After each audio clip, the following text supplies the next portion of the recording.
जालंधर तो आने वाला वक्त बताएगा, लेकिन बीजेपी छोड़ कोई अन्य पार्टियां इस समय चुनावी मोड़ में नहीं आ पाई हैं। भाजपा ने जहां चुनावी रण में पूरी सेना झोंक दी, वहीं दूसरे दल के सेनापति अभी रणनीति बनाने में ही जुटे हैं।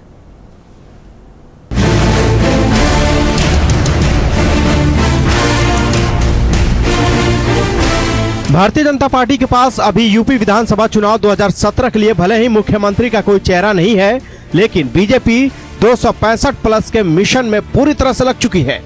बीजेपी के कई केंद्रीय मंत्री सूबे में डेरा डाल चुके हैं। उसके सांसद, विधायक और प्रमुख नेताओं को कई कार्यक्रमों की जिम्मेदारी सौंप दी गई है।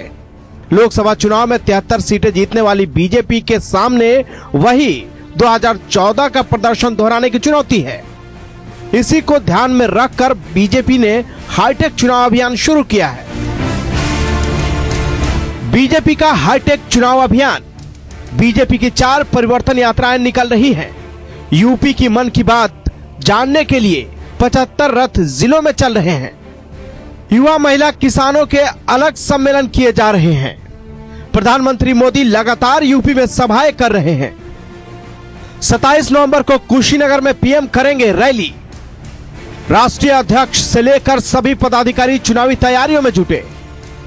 एक तरफ जहां बीजेपी चुनावी तैयारियों में जोरों शोरों से जुटी हुई है, तो वहीं सपा के चुनावी तैयारियों में गुटबंदी का ग्रहण लग गया है। 2 माह तक समाजवादी कुनबे में खूब घमासान मचा रहा। सपा के प्रमुख 2 नेता शिवपाल और राम गोपाल को सरकार से बाहर रहना पड़ा। चुनावी साल में सपा के अंतर्विरोध के खुलकर सामने आ जाने से उसकी चुनावी तैयारी पीछे छूट गई है। एक दिन की रथ यात्रा, रजत जयंती समारोह, गाजीपुर की रैली के अलावा सपा चुनावी अभियान को गति देने वाला कोई दूसरा आयोजन नहीं कर पाई। वही बसपा सुप्रीमो कुछ क्षेत्रीय रैली के अलावा राजधानी में एक बड़ी रैली कर चुकी है। जिला स्तर पर बसपा में सक्रियता तो है, लेकिन हलचल नहीं है। इतना जरूर है कि मायावती अपने बयानों से विरोधियों पर लगातार हमला कर रही हैं। वहीं कांग्रेस उपाध्यक्ष राहुल गांधी ने देवरिया से किसान यात्रा निकालकर जरूर कुछ माहौल कांग्रेस के पक्ष में किया था।